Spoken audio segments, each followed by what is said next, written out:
If you can, you should.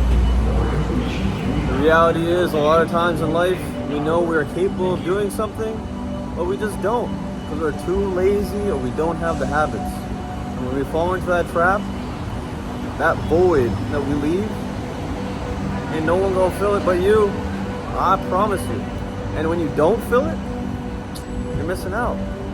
All that success, all that power that comes from getting something accomplished, you're gonna miss out on that. And that's gonna affect your family, that's gonna affect your friendships. The amount of inspiration that you can give people is tremendous. If you intend to make any sort of difference in your community or your family's life, you kind of got to step up to the plate, period. Now you might be saying, nah man, there's someone else that can fill this role. There's someone else that can do this stuff. I just need to wait around and, you know, they'll step up to the plate. It's worked before. So why do I have to work all this much to, why do I have to work all this much to do something that's not necessary? Do it. Do it.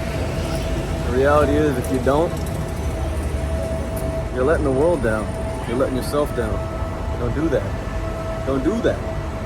And when we do step up to the plate, when we do decide that, hey, no one else can do it but me, the entire world opens up, right? Some of the most successful people that I've ever talked to, or I've had the opportunity of watching interviews on, they've said to me that opportunities are limitless. Opportunities are infinite. It's called an abundance mindset. And when you have that mindset, the world doesn't seem so small anymore, right? The people that you want to be friends with aren't so far away. The people that you need in your life, they end up right at your door. But you have to take that first step to say to yourself, hey, not only can I do this, but I will do this because I can. My grandmother passed away recently, and in my family she was the last grandparent around, so in a lot of ways she held parts of the family together. After going to her funeral and meeting my family, I realized that togetherness, everything that I preach about in these videos, and the whole concept of Tarabafai being a community and, you know, taking care of the little things in life, it's a test, right? So my grandmother's not around anymore, and my dad used to be that guy that held people together, but now I gotta do it. And I don't really mind either. The reality is, it's gonna do a lot for me, right? Keeping track of people in general, I believe, is society's weakness. Individuals do not feel that they have the time, they don't feel they have the emotional and mental capacity to go about helping people, right, that are not directly in their lives. And I don't want to be that way, because I've been hurt so many times because of it. Moving away from friends, maybe family not providing me with the type of love I'm looking for. Without me saying to myself that, hey, I'm willing to bridge that gap and do it for people, I cannot expect that of others. Period. Be the change you want to see in the world. And once you become that change, everything opens up. The mornings, they feel beautiful. You get excited for the things that you want to do.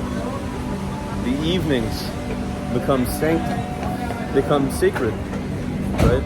It's a time to unwind, to love yourself and say, hey, good job. Maybe there's some things you can improve on. Check it out. But you need to have a sense of purpose. If you can, you should. Now, you could take that the wrong way, you know, but I'm talking about things where you kind of have to step up to the plate. And for a lot of you, those opportunities come maybe once or twice in a couple of years, when something drastically changes in your work environment or in your family's ecosystem.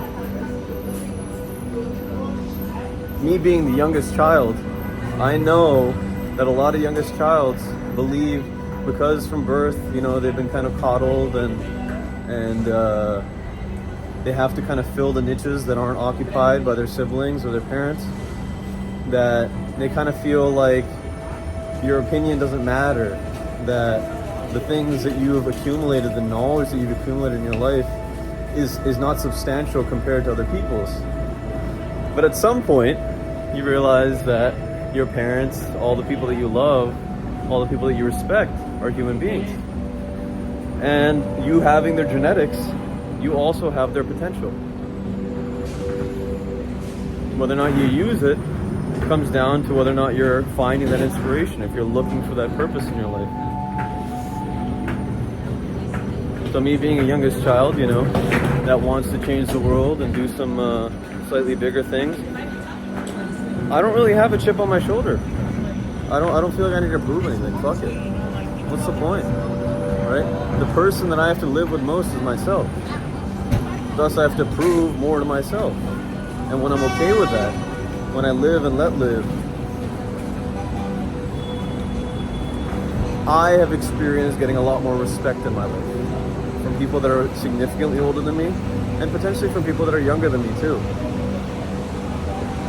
Because I decided that, hey, the things that I'm learning, the things that I'm building in my life, that I'm spending the time to accumulate, the skills, they don't have that. They haven't spent the time, right? So imagine you spend 20 years of your life doing the same thing, and like 90% of society falls into this category. 20 years of your life, you end up doing the same shit, same career, same way, same mentality, same understanding of how to make money. If you're not changing, if you're not adapting, that 10,000 hour rule, out of the window. You're fucked. Because the 10,000 hours is not just about doing the same rote thing, like an insane person. A machine can do that, a computer can do that. AI learns. That's what makes it powerful. And it's based off of us, our philosophies, the way that humans function. So that 10,000 hours, those 20 years, you should be spending that time to improve everything that you're doing, right? To make it so that the next year or the next day you're 1% better. At least 1% better. Hard to do, sure. But life's not easy. It's not supposed to be. It isn't easy for any of the animals, and it shouldn't be easy for us. So if you can, you should. Period. So think about it in your life, right? What situations have come up where you knew you were capable of doing something, but you just didn't step up to the plate? You just didn't do it. Now think hard. Think to yourself and determine, hey, do you think you can do it? If the answer is yes, you should do it. You should do it. I promise you. So I was listening to Alex Hormozy's interview, and he was saying that if you set on an initiative, if you're set on trying to do something, the best way to go about it, and I forgot who he quoted, a book that he read, a philosopher, they said that the best way to go about determining whether or not you can do something is ask yourself, why can't I do this thing? Okay? You say to yourself, I want to start a business, I want to go to school, I want to change careers. Okay? Write that thing down, then go right below it and write down, why can't I do this? Why can't I do this? And then make a list of things.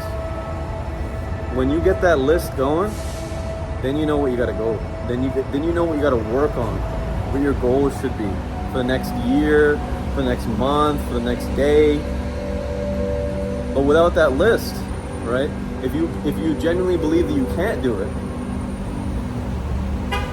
that gives you a fire to build the skills, the potential energy to go and make that shit happen. Period.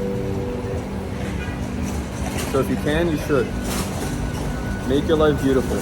And I promise you, it'll make the life of everyone else around you more beautiful too. Period. I talk about these types of things all the time in my videos, but this one in particular, this will show you how to build your habits in a way that will be conducive to you actually accomplishing those things that you should be doing. So go check it out, and I'll see you over there. Actualize your potential.